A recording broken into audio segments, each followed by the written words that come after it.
Welcome to the Madison Miller Podcast. Today is Tuesday, June 21st, 2022. Today I'm going to recap Game 3 of the Stanley Cup Final. I'll recap yesterday's baseball games, look at today's games, I'll look at today's WNBA slate, my latest NBA mock draft. We have a couple primaries to touch on today, news and notes, and best bet. We'll start with the Stanley Cup Final. Last night was Game 3, and the Lightning bounced back in impressive fashion and come out on top by a score of 6-2 to get on the board in the series. The Lightning actually fell behind in this game 1-0 on a power play goal by Gabriel Landeskog, his 10th of the postseason, assist from Mikko Rantanen and Callum McCarr. Anthony Cirelli, his second of the postseason, ties the game at 1 apiece, assist from Patrick Maroon. And then about a minute later, or 2 minutes later, Andre Palat, his 10th of the postseason, assist from Steven Stamkos, 2-0 Tampa. Second period, Nick Paul's 5th of the postseason from Ross Colton makes a 3-1 bolt. Then Landeskog again on the power play, his 11th of the postseason from McCarr and Rantanen, makes it a 3-2 game. Then Steven Stamkos' 10th of the postseason from Nikita Kucherov and Zach Bogosian makes it a 4-2 game. And Pat Maroon's 4th of the postseason from Victor Hedman and Nikita Kucherov makes it 5-2. And then Corey Perry on the power play, 6th of the postseason from Victor Hedman and Andre Palat makes it 6-2 bolt. The number 3 started game with the goal, Nick Paul. Number 2 started game with 2 assists, Nikita Kucherov. And number 1 started game with the goal and assist, Steven Stamkos. And now Wednesday's game is going to be all more interesting. All right, now move on to Major League Baseball. We will go over the results from yesterday and look ahead to today's games. Mets over the Marlins 6-0. Mets 45-24, Miami 29-36. Pirates over the Cubs 12-1. Pirates 27-39. The Cubs 25-42. Red Sox over the Tigers 5-2. Red Sox 37-31. Detroit 26-41. Yankees over the Rays 4-2. Yankees 50-17. Tampa 36-31. Garrett Cole, by the way, no-hitter into the 8th inning. Braves over the Giants 2-1. Braves 39-29. San Fran 37-29. Brewers over the Cardinals 2-0. The Brewers 39-30. St. Louis 38-31. White Sox over the Blue Jays 8-7. The White Sox 32-33. Toronto 38-29. So a little bit of a letdown after that comeback Yankees win. Royals over the Angels 6-2. The Royals are 24-42. LA 33-37. And the Padres over the Diamondbacks 4-1. I think I had that over for best bet. It was a loser. Or no, I had the Padres run line. I knew I had something in that game as best bet, but there was a winner. San Diego 42-27, Arizona 32-37. All right, now I look ahead to tonight's window, 6:30 of the Rockies and the Marlins. Ryan Feltner and Daniel Castano. The Marlins should be favored here. And they are. They're minus 134. Rockies plus 114. Over under 8. Overs minus 106. Unders minus 114. Rockies plus 1.5 is minus 176. Marlins minus 1.5 is plus 146. For this game, I'm going to go with the over because of the uncertainty of Feltner, and then Castano only has 10 2/3 innings under his belt, so I'm going to go with the over. Dodgers Reds. Tony Gonsolin and Tyler Mahle. A little get-right spot for the Dodgers here, you would think. They're minus 176. The Reds are plus 148. Over under 9.5. Overs minus 105. Unders minus 114. Dodgers minus 1.5 is minus 114. Reds plus 1.5 is minus 105. This is a tough one. But I'm going to go with first half result, Dodgers minus 110. 7 o'clock, you have the Cubs and the Pirates. Matt Swarmer and Roansy Contreras. Pirates minus 162, Cubs plus 136, over under 9, overs minus 105, unders minus 115. Cubs plus 1.5 is minus 164, Pirates minus 1.5 is plus 136. I'm going to go also with the over. Swarmer was terrible that Yankee start. Contreras had a bad start last time. But this is more about Swarmer, this over pick. Nats Orioles from Camden Yards. Eric Feed, we don't know, is going for Baltimore. I don't see it posted on FanDuel. I'm going to check DraftKings very quickly. But I'll say this, if the Nats are favored, I'll take the Orioles because they're 51.8% to win. But depending on who's favored and the lines and whatnot, I'll probably bet on the underdog in this game. Because from a value standpoint, Tigers, Red Sox, you have Bayo, Brisky, and Rich Hill. The Red Sox are minus 210. The Tigers are plus 176. Over under 9.5. Over is even money. Under is minus 122. Tigers plus 1.5 is minus 115. Red Sox minus 1.5 is minus 104.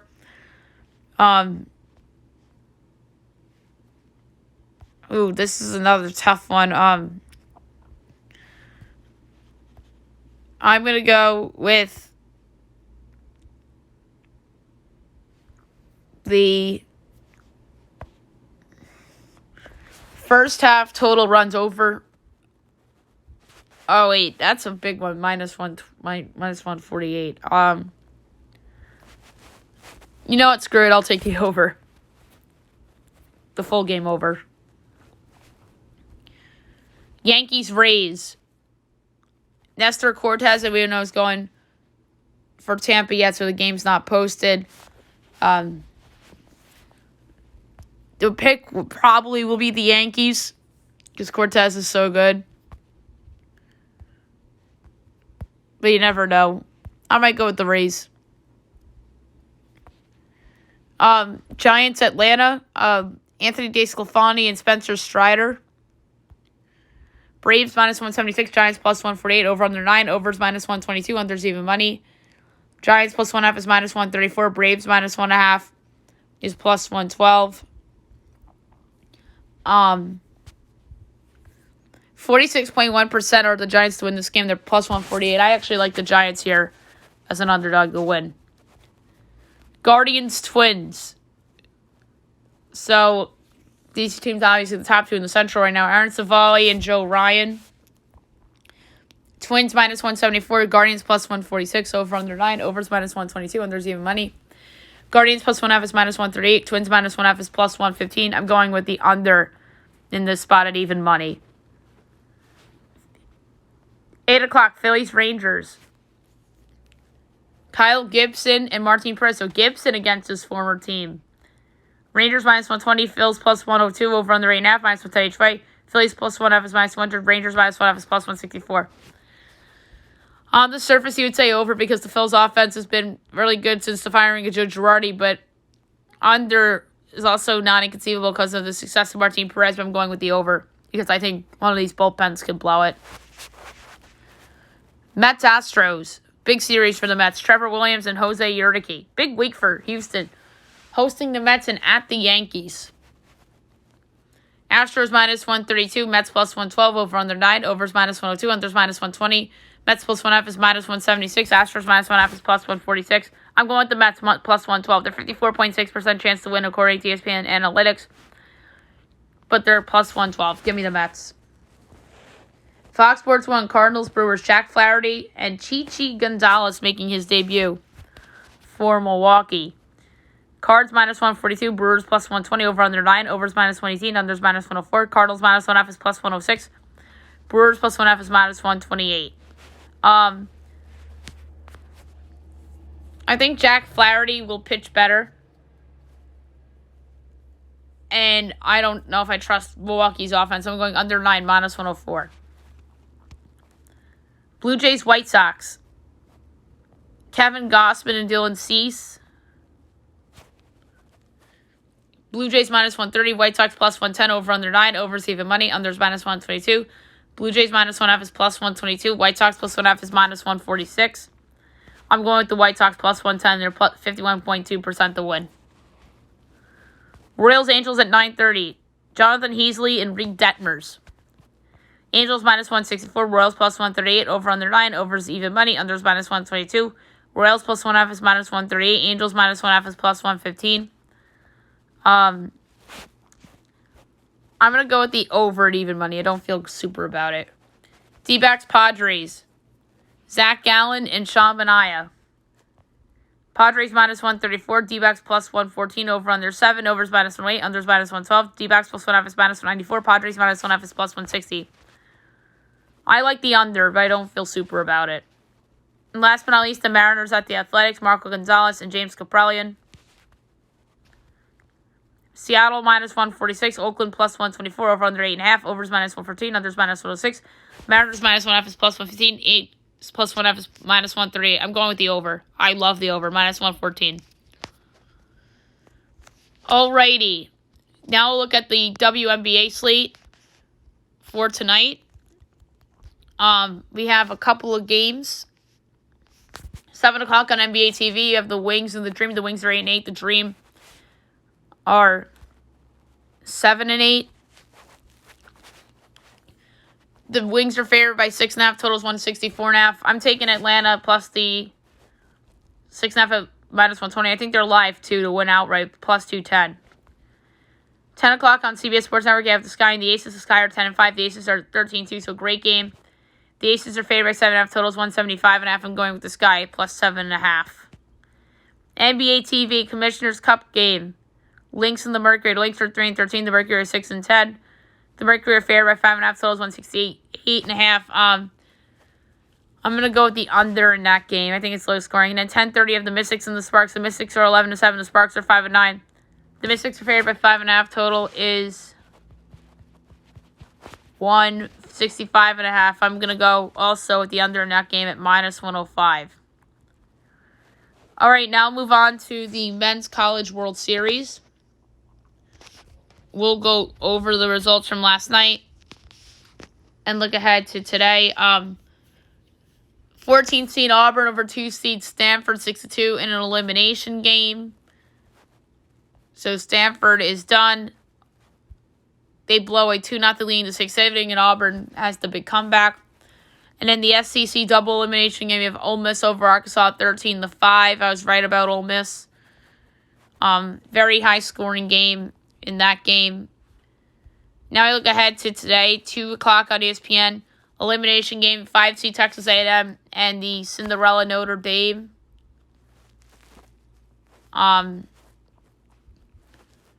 Notre Dame's minus 120, Texas A&M's plus 120, or Notre Dame's minus 148. Over-under is 14.5, overs minus 106, unders minus 114. A&M plus 1.5 is minus 150, Irish minus 1.5 is plus 122. Texas A&M has been really good all season long. They're scoring runs a lot.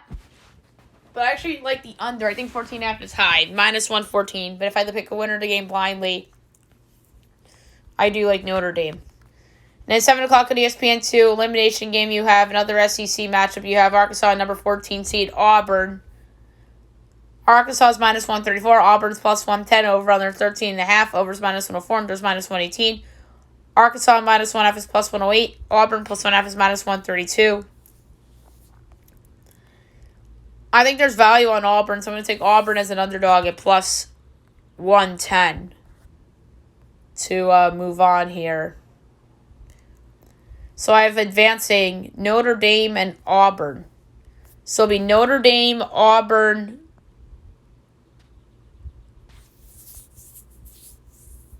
Ole Miss, and Oklahoma.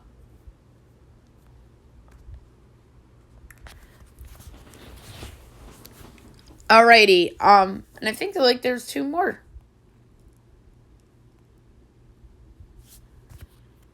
So no, it is just those 6. That's what I thought. Alright, now I'll move on to my NBA mock draft. We're gonna do one today, probably one tomorrow, and then Thursday's draft night. Alright, this is the 8th version of it. Number 1, the Orlando Magic. Jabari Smith, power forward, Auburn. The consensus seems to think that it's going to be Smith going first. Smith had bad guards at Auburn, and hopefully with better guards in the NBA, he'll unleash more of his potential, and he is looked upon as the safest bet in the draft. 2, Oklahoma City Thunder. Chet Holmgren, power forward center, Gonzaga. I personally feel that Holmgren's the best player in the draft. And the Thunder should be excited if Chet is there for them at 2. Stretch 5 could protect the rim. Number 3, the Houston Rockets. Paolo Banchero, power forward center, Duke. So Banchero seems to be the consensus guy for the Rockets at 3. Banchero has a lot of upside. And I think that Banchero and Jalen Green is a nice foundation long-term for them. Number 4, the Sacramento Kings. Jaden Ivey, point guard, shooting guard, Purdue. This fit would be very odd considering the Kings already have De'Aaron Fox and Davion Mitchell. Unless the team opts to move one of the two. Or even the pick, which the latter isn't inconceivable. Ivy is very explosive, but he lacks the distribution skills of the elites. 5, the Detroit Pistons. Keegan Murray, power forward, Purdue. I like the idea of Murray with Detroit. Him and Cade Cunningham together, I think, would be very cool. Number 6, the Indiana Pacers. Benedict Mathurin, shooting guard, small forward, Arizona. Mathurin to Indy feels like very, very almost for certain. Mathurin coming off the big breakout year at Arizona.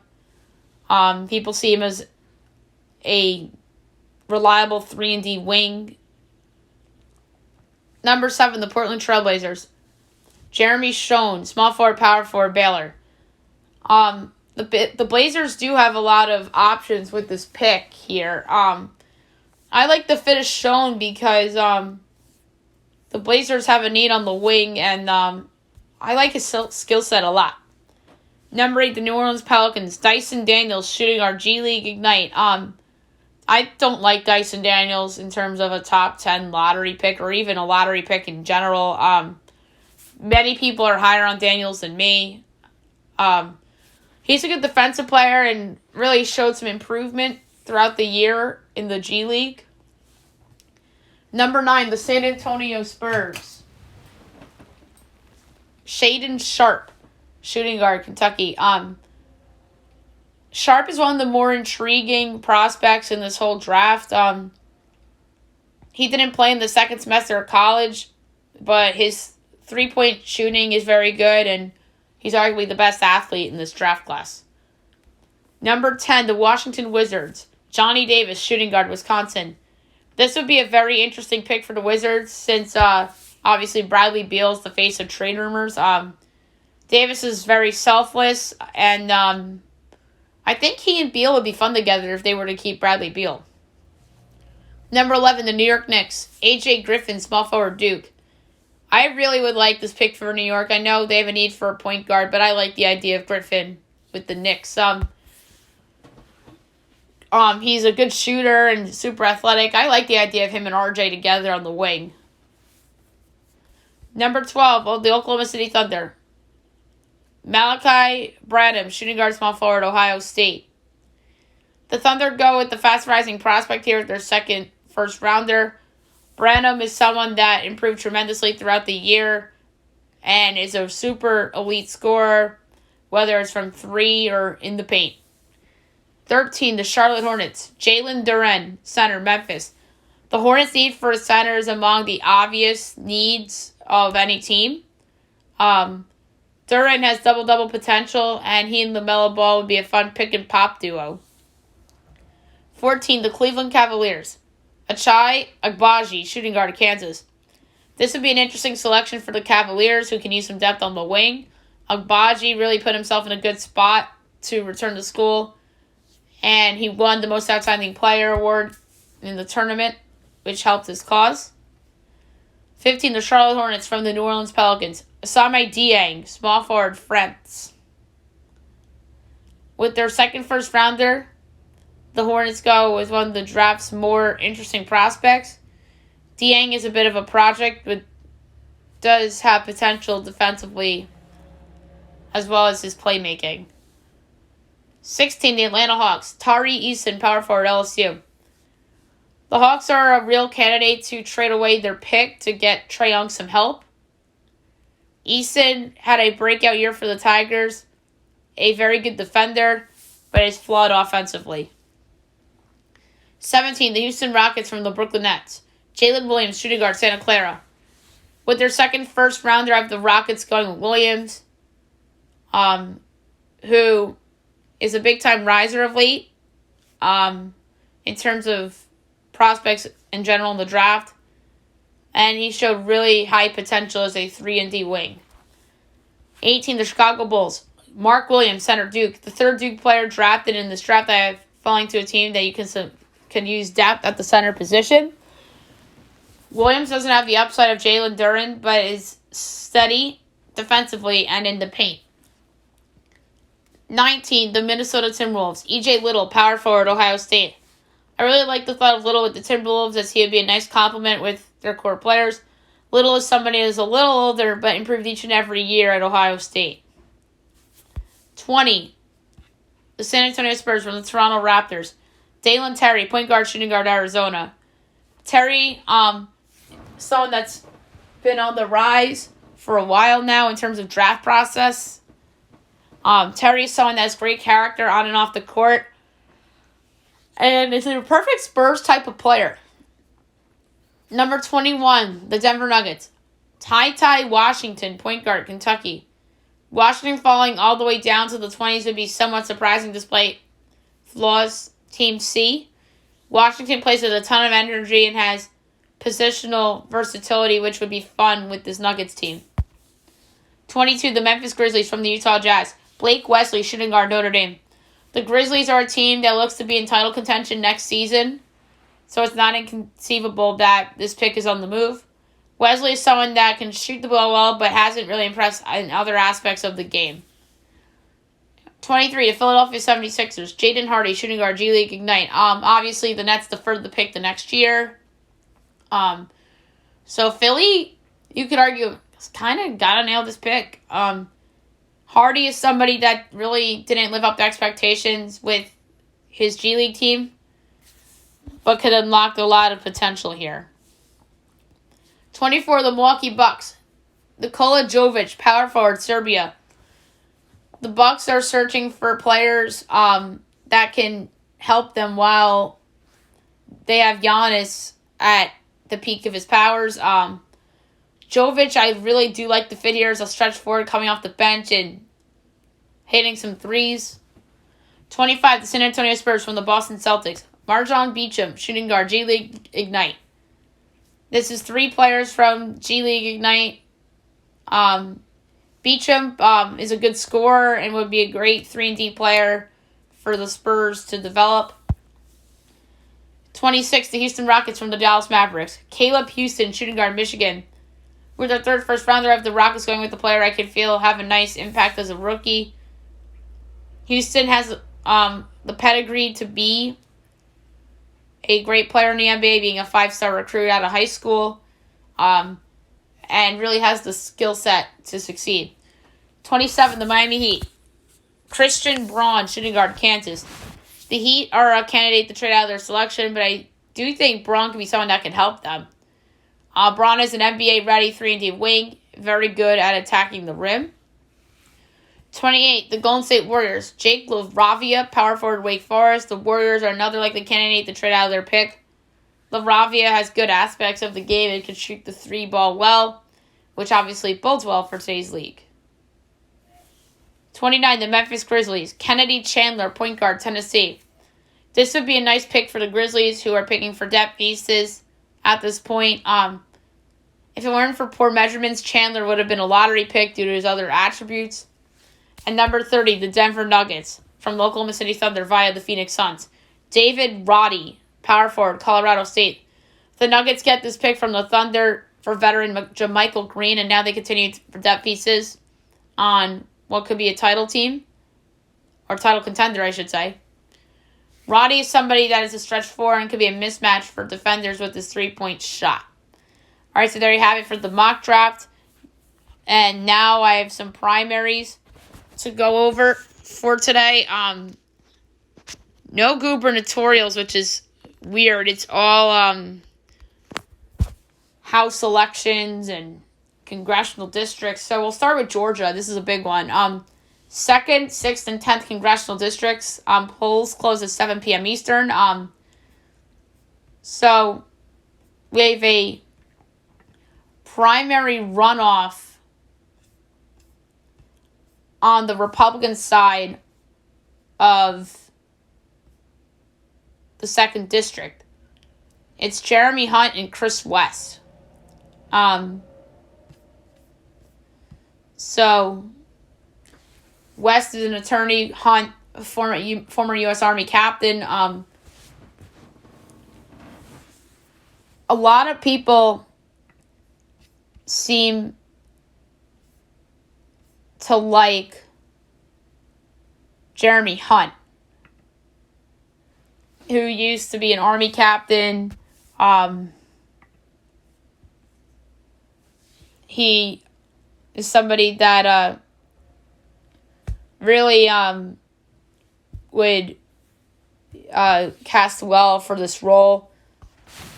So I'd like to see Hunt win this. So I'm going to pick Hunt to win the Republican runoff to go up against Sanford Bishop of the Democratic Party, who is the incumbent. The 6th district, we have a Republican runoff between Jake Evans and Rich McCormick.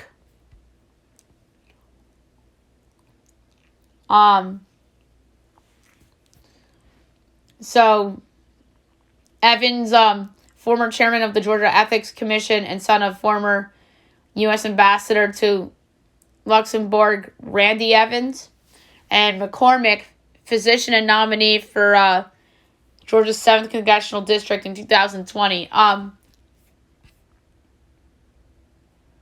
So I think it's going to be Evans because of his ties that he has due to his father. So I think it'll be Jake Evans going up against Bob Christian, who won the Democratic primary here. And Lucy McBath, the incumbent,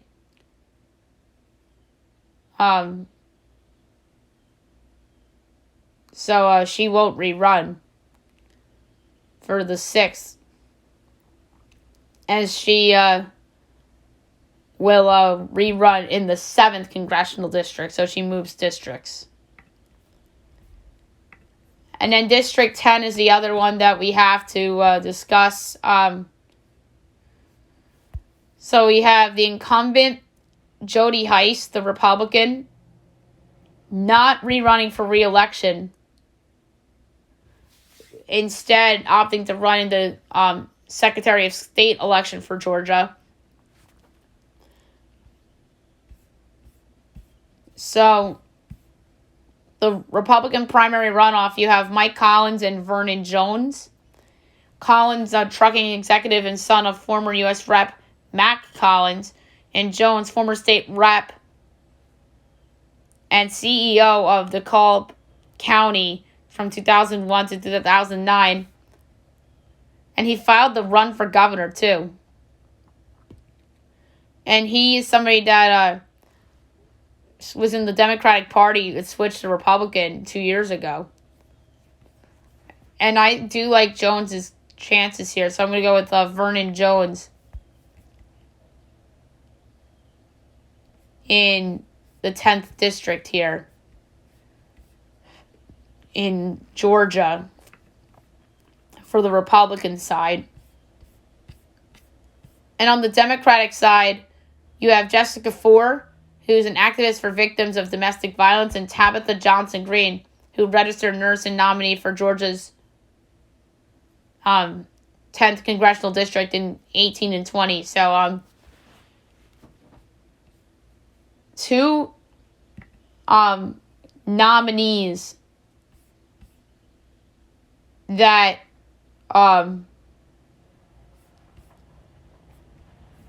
are very interesting. So I'm going to go, because of the name recognition from running in the past, I'm going to go with Tabitha Johnson-Green for Georgia. And the next one, I should say Georgia's 10th congressional district. So Alabama, U.S. Senate, 5th congressional district and Secretary of State. We'll start with the Senate for Alabama. We have Republican primary runoff. You have Katie Britt and Mo Brooks. Britt, former president and CEO of the Business Council of Alabama and former chief of staff to Senator Richard Shelby. And Brooks, the U.S. rep for Alabama's 5th congressional district and candidate for Senate in 2017. So 2 very good candidates here. So this is, I think, the most interesting one. And I'm going to say Mo Brooks, but I don't feel good about it. Because, obviously, he is a rep in the 5th congressional district and was a candidate in 2017. So I'm going to say Brooks over Britt in what should be a really, really good race. I think this is the most interesting race of all of them that's going today. Okay. District 5 congressional election. So obviously there's the Mo Brooks thing in here as he's the incumbent.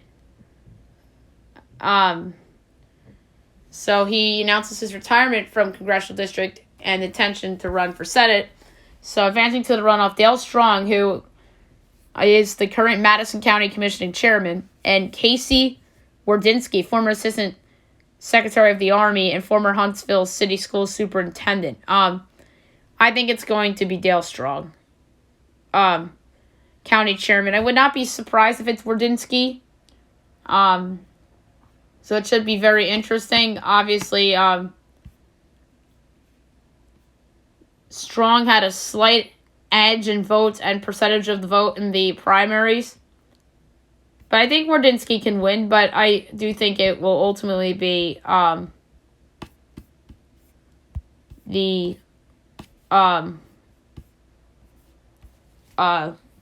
Dale Strong to go up against Kathy Warner Stanton in the Democratic side of the 5th congressional district election, which will take place in November. And the last one for Alabama that we have to cover is Secretary of State election. We have a runoff in the Republican side. Wes Allen, the member of Alabama House of Reps from the 89th District, and Jim Ziegler, Alabama State Auditor, 2015 to now. So, from an endorsement standpoint, I think both gentlemen have done good jobs. And obviously the incumbent is John Murrill, who's term limited. The winner will go up against Pamela Lafette in the Democratic side. I don't feel good about it, but I'm going to go with Jim Ziegler to win the primary here in the Republican side. Ziegler, 42.68% of the votes, and then Wes Allen at 36.69% of the primary votes. So, should be an interesting runoff of the Secretary of State. Last one we have to cover is Virginia House of Rep. The 2nd and 7th districts. So we have the 2nd district of Virginia. So as Virginia is the sole state holding its regular primary this week, but only for some offices. So we are determining the Republican primary winner. We have Elaine Luria, who's the incumbent U.S. rep on the Democratic side. And on the Republican side, We have declared Tommy Alterman, Andy Bond, Jerome Bell, and Jen Kiggins. Bond and Bell are Navy veterans, and Bell was a candidate for the 2nd District in 2020.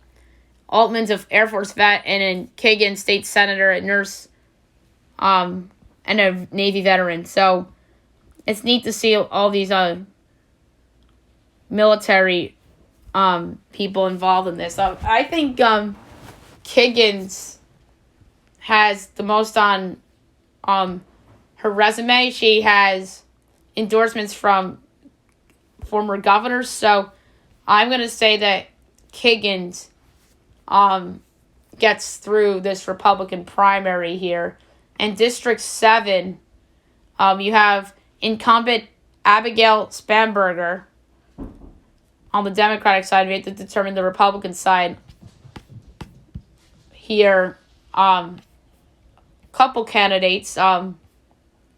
Derek Anderson, attorney and former U.S. Army Special Forces Green Beret.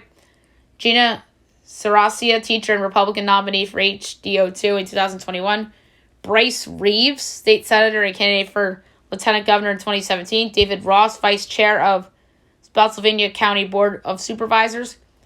Crystal Vaughn, chair of the Stafford County Board of Supervisors. And Yesley Vega, Prince William County Supervisor, chair of Latinos for Glenn Youngkin in the 2021 Virginia gubernatorial election. So they have a ton of candidates here. I really think that Vega's going to win. She has the most endorsements from so many higher ups in the state. So I'm going to go with Yesley Vega to win the Republican primary for Virginia's 7th district here. So that's 8 primaries to watch tonight, and we'll obviously talk about the results on tomorrow's show. All right, now we'll move on to the news and notes for today. Not a lot. So something went viral yesterday. Announcers play-by-play of staff trying to capture the squirrel in the Pirates-Cubs game, which is so funny.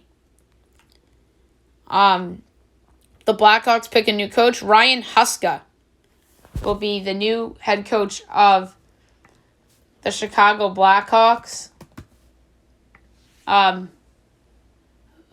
Former Blackhawk player. He was the 76th overall pick in the 93 draft. He was the coach of the Adirondack Flames of the AHL. And then he stayed on as coach when they relocated to become the Stockton Heat. And then in 2018 was hired by the Flames as an assistant. So he worked for Darryl Sutter. So he has that going for him. We'll see how he does. PJ Tucker to opt out and test free agency. I think that he could potentially make more than the 77.4 he was making on Miami. Kyrie Irving responds to the free agency rumors as he posts a cryptic meme from The Wire after reports said he might test free agency. So just coming down right now, the Phoenix Suns are interested in trading for the number 8 pick. As it's interested in dealing a roster player for a Pelicans first round pick to create cap space for DeAndre Ayton. Ooh. I thought this was going to say they're looking to trade DeAndre Ayton for the 8th pick, which would be interesting. And then they would have to get back Giannis Valanciunas in that deal if that were to be the case. But would they trade Mikal Bridges for the 8th pick to keep Ayton? That would be really interesting. We'll see what happens. Here we go again with Draymond and KD and Charles Barkley. So yesterday was the Warriors championship parade. Draymond went off and says F everybody else.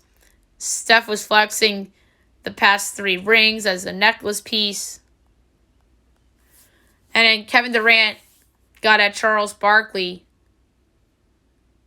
as the bus driver debate resurfaces.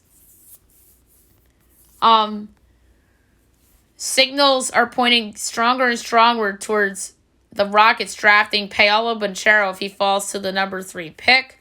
That would make the most sense. So Paolo, speaking of the devil, his odds are moving as his odds have gone from 16-1 to 4-1 to be the first player selected in the draft. Odell Beckham Jr. likely out until October and or maybe even November. No wonder he hasn't been signed yet. Knicks and Wizards are among teams interested in Malcolm Brogdon, and the Hornets reach out about Turner. Hornets and Turner makes a lot of sense. Brogdon makes a lot of sense for New York. I kind of like the thought of him in New York. There's not going to be that much pressure on him. Because, I think the Knicks' hope is for R.J. Barrett to become the man. Or is R.J. Barrett more like a Jaylen Brown, who, by the way, was also a number 3 overall pick in another draft, ironically enough. So, and then obviously the Turner fit with Charlotte makes a ton of sense because they badly need a center. All right, last but not least, best bet of the day brought to you by FanDuel. I'm going with the over in the Angels game the Mariners and the Athletics. I had the Angels in my head because I'm thinking AL West. But it was minus 114 over 8.5. So I'm going to lay the unit over 8.5 between the Mariners and the Athletics for my best bet of the day. All right, so that's it for today's show. I'll be back tomorrow recapping all the results from the games and looking ahead to everything going on tomorrow. And then we have Game 4 of the Stanley Cup Final. We have primaries to go over. Maybe I'll have another activity for you. We'll see. And then obviously news and notes and best bet. Hope you guys have a great day, everyone.